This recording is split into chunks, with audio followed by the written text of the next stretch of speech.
Semangat pagi teman-teman, pada sesi kedua ini, kita akan bahas mengenai logical attack, yaitu serangan atas tindak kejahatan yang bersifat software, kode-kode, atau pengambil alihan jaringan.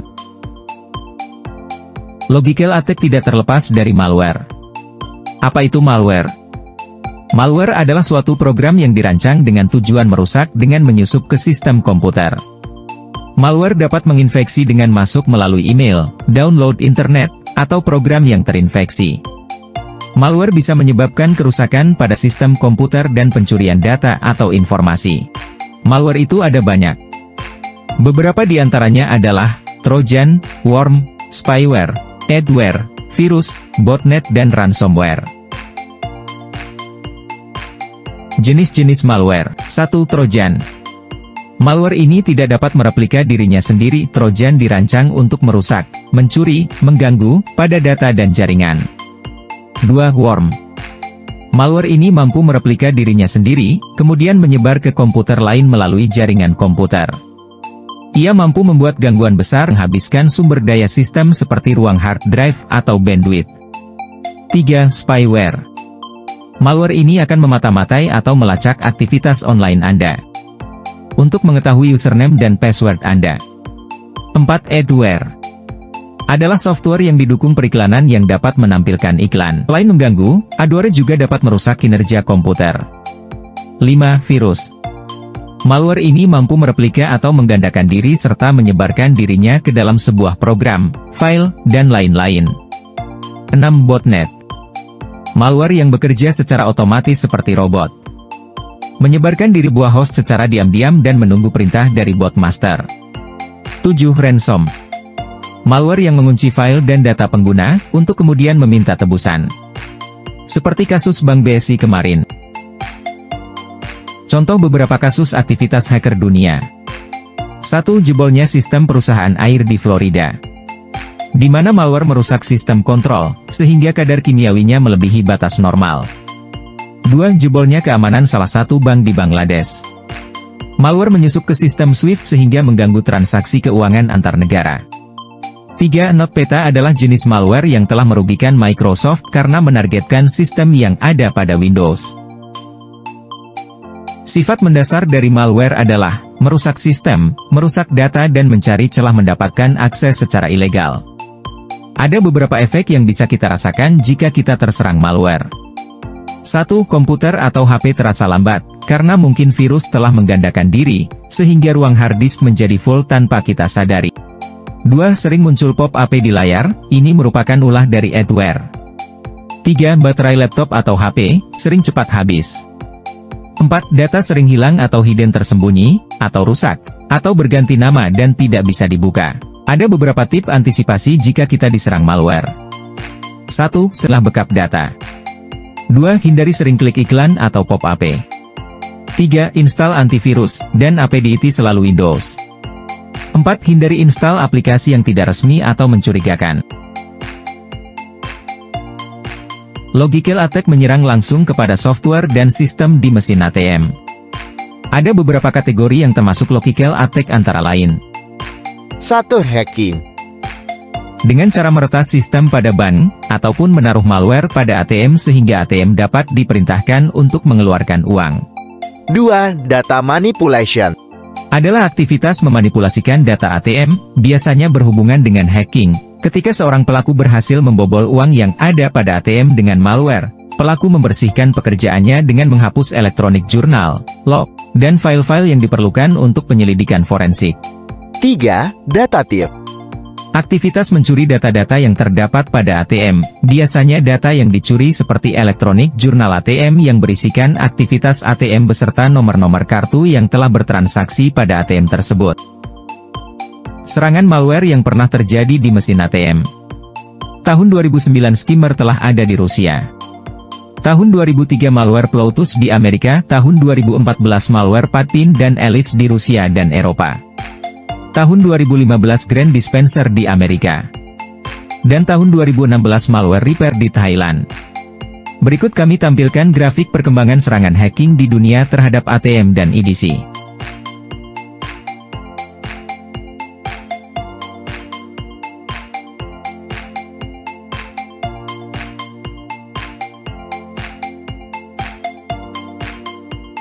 Cara kerja malware jenis Bluetooth di mesin ATM. 1. Malware akan diinstal di ATM lewat kabel USB, pelaku menghubungkan kabel USB dengan HP. 2. Aktivasi malware dengan mengirim kode via SMS ke HP. 3. Jika sudah diaktifasi, malware akan bekerja. Pelaku akan memerintahkan ATM untuk mengeluarkan uang sesuai perintahnya. Cara kerja malware jenis Tiupkin di mesin ATM hampir sama dengan Bluetooth. 1. Malware akan diinstal di ATM, bisa lewat CD, caranya sama seperti kita menginstal suatu software di komputer. 2. ATM akan restart dan malware sudah bekerja di mesin ATM. Menunggu pelaku memasukkan kode tertentu. 3. Malware ini berbasis waktu. Jika waktunya sudah tepat, pelaku memasukkan kode pertama untuk membuka aplikasi, lalu pelaku meminta kode kedua selanjutnya, untuk memerintahkan ATM mengeluarkan uang. Reaper adalah malware yang ada di Thailand, menyerang ATM di bagian sistem layar XFS atau Extension of Financial Service, dengan tujuan untuk mendapatkan data kartu dan PIN nasabah. XFS adalah bagian dari arsitektur mesin ATM yang paling rawan untuk diretas, karena fungsinya sebagai jembatan antara back-end software dengan front-end software.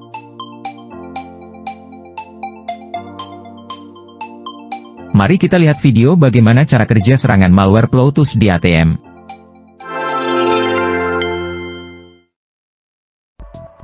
Cybercriminals are increasingly targeting ATMs. In this video, we take a closer look at how they're doing this.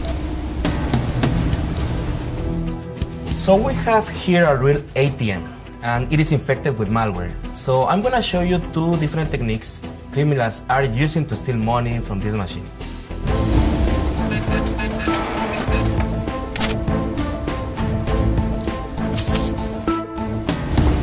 So here is where the money is stored in an ATM. As you can see, it is protected with this heavy door, which in the old days, criminals were trying to break into this. But now they are more sophisticated. The criminals will open this top portion of the ATM so that they can transfer the malware into the machine. From there, they will use the external ports like the USB or the CD-ROM in order to accomplish that. There are two ways to interact with the malware. The first one is by attaching an external keyboard to the ATM CPU, and the second one is by using a cell phone connected to the USB port. Let me show you how it works.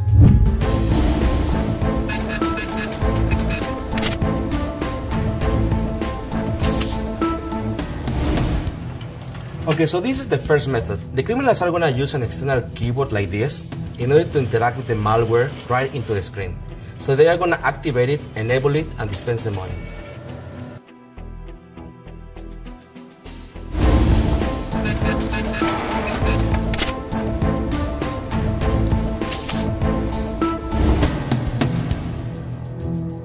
I just sent an SMS message, which is going to be received by the phone inside the ATM, which will activate the malware in order to dispense the money for us.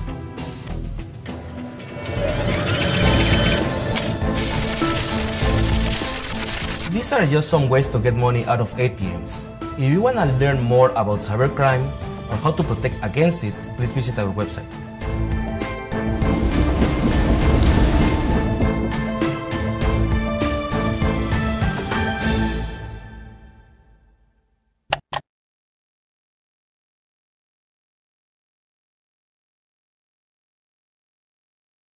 Mari kita lihat video bagaimana cara kerja serangan jet shooting di ATM.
Logical attack di mesin ATM dapat dikategorikan menjadi 3 macam. 1. Black box atau jailbreaking. 2. Malware di network ATM. 3. Malware yang diinstal di media hard disk. Black box atau jailbreaking adalah tindak kejahatan dengan menanamkan malware ke dalam mesin ATM. Malware jenis ini sebenarnya sudah ada sejak tahun 2017 di Jerman. Ada 2 cara, malware tersebut ditanam ke dalam mesin ATM yaitu 1. Dengan perangkat lunak. Malware diinstal lewat kabel USB yang tercolok di ATM. 2. Lewat jaringan, di mana pelaku akan memotong jaringan dan memanipulasi data yang ada di dalam trafik jaringan ATM. Ada beberapa teknik pencegahan ATM jailbreaking. 1. Dengan whitelisting. ATM dapat mencegah eksekusi terhadap software yang tidak dikenal. 2. Setting file integrity protection. Untuk mencegah aplikasi tersebut merusak file-file yang ada dalam ATM. 3. Hardware protection. Dapat mencegah koneksi dari hardware yang tidak sah. 4. Network and message encryption, dengan kode MAC. Dapat mencegah koneksi dalam jaringan yang tidak sah. 5. Full disk encryption. Untuk mencegah manipulasi data hard disk dari aksi di luar operating system. 6. Encryption. Terhadap message transaksi dari dan yang ke ATM. Enkripsi ini dapat berupa koneksi SSL Secure Socket Layer, atau berupa aplikasi security yang dapat melakukan encrypt dan decrypt message ATM ke host. Beberapa jenis serangan malware di dalam jaringan ATM. 1. Host message interception. Di mana malware telah menyusup ke dalam infrastruktur jaringan, malware tersebut dapat memantau trafik jaringan, bahkan dapat mencegat respon host dan mengubah datanya, tanpa diketahui oleh host. Untuk antisipasi serangan tersebut, dipasang kode MAC atau Message Authentication Code yang merupakan salah satu cara untuk memeriksa integritas dan otentikasi dari suatu pesan berdasarkan kunci rahasia. Serangan malware di dalam jaringan ATM yang kedua adalah host emulation, di mana host emulator box telah terhubung ke koneksi komunikasi ATM. Sehingga pesan yang terkirim ke host, bisa dicegat oleh emulator host. Emulator host merespons dengan perintah palsu yang memungkinkan pengeluaran uang tunai tanpa izin dari ATM. Yang ketiga adalah network kabel skimming attack, di mana perangkat dicolokkan ke kabel jaringan antara ATM dan host. Tujuannya menyadap data kartu nasabah. Perangkat tambahan dipasang ke ATM untuk mendapatkan nomor PIN-nya, bisa menggunakan mikrokamera atau PIN pad palsu. Gambar yang menunjukkan bahwa serangan di ATM bisa lewat jalur apa saja, bisa menyerang di bagian jaringannya atau disebut man in the middle, bisa juga ditanam di dalam hard disk, bisa sebagai serangan black box yang menargetkan langsung dispensernya. Jika tadi adalah gambar serangan terhadap mesin ATM, gambar selanjutnya adalah upaya pencegahan yang bisa dilakukan. Beberapa di antaranya yaitu dispenser protection terhadap serangan black box, hardening Windows supaya USB diblok, gunakan enkripsi pada jaringan, setting whitelisting dan locking hard disk.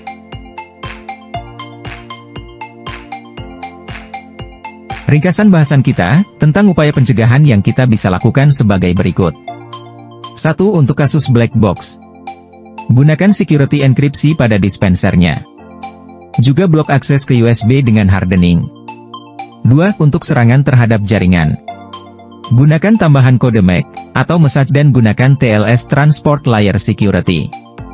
3. Jika malware di hard disk, gunakan antivirus, dan aplikasi pengunci hard disk seperti BitLocker atau enkripsi pada hard disknya. 4. Setting whitelisting, agar aplikasi yang fraud bisa dicegah. 5. Pada BIOS, gunakan password management. Komunikasi pada mesin ATM ke host.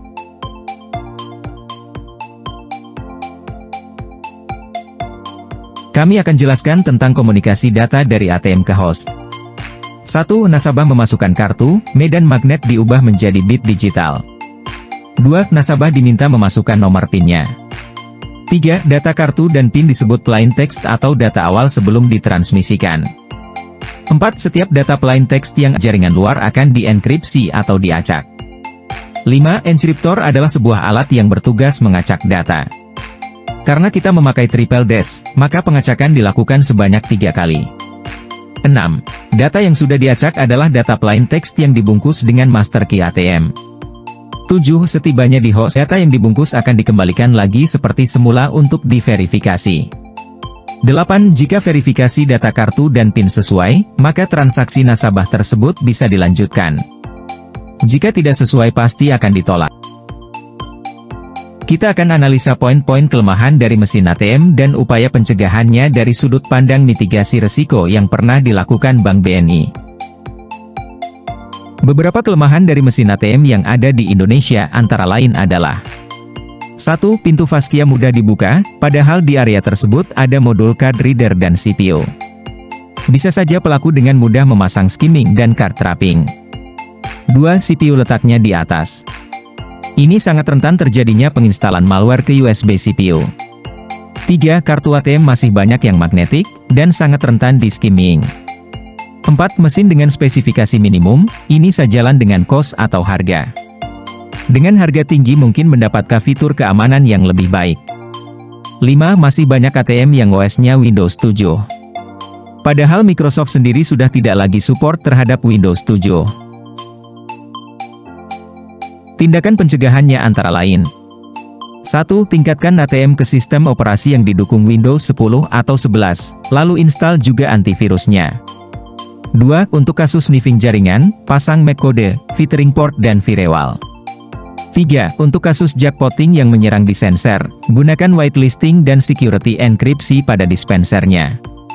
4. Untuk malware yang menyerang hard disk, gunakan hardening, enkripsi hard disk, password management pada BIOS-nya. 5. Upayakan bot ATM atau lemari penyimpan sarana dan prasarana ATM tertutup dan terkunci rapi, ini sangat rentan sniffing jika kabel jaringannya terbuka. 6. Untuk nasabah yang masih menggunakan kartu magnetik untuk segera diganti ke chip. 7. Kerjasama dengan vendor ATM jika terjadi fraud atau kerugian akibat hal yang tidak normal. Biasanya akan ada investigasi. Hasilnya bisa dilakukan update patches atau penambahan alat khusus di ATM. 8. Kesadaran dari semua pihak tentang keamanan bertransaksi. Mungkin ada aplikasi khusus untuk bertukar informasi dan laporan jika ada. 9. Ganti kunci brankas dengan model electronic key, hindari menggunakan kunci master atau pabrikan. 10. Pasang angkur di mesin ATM dengan konstruksi yang aman. 11. Waspada terhadap phishing atau social engineering. Bisa lewat SMS, WhatsApp, stiker palsu dan lain-lain. Demikianlah materi seri kedua untuk modul cyber security. Semoga ada manfaatnya. Atas perhatian kami ucapkan terima kasih.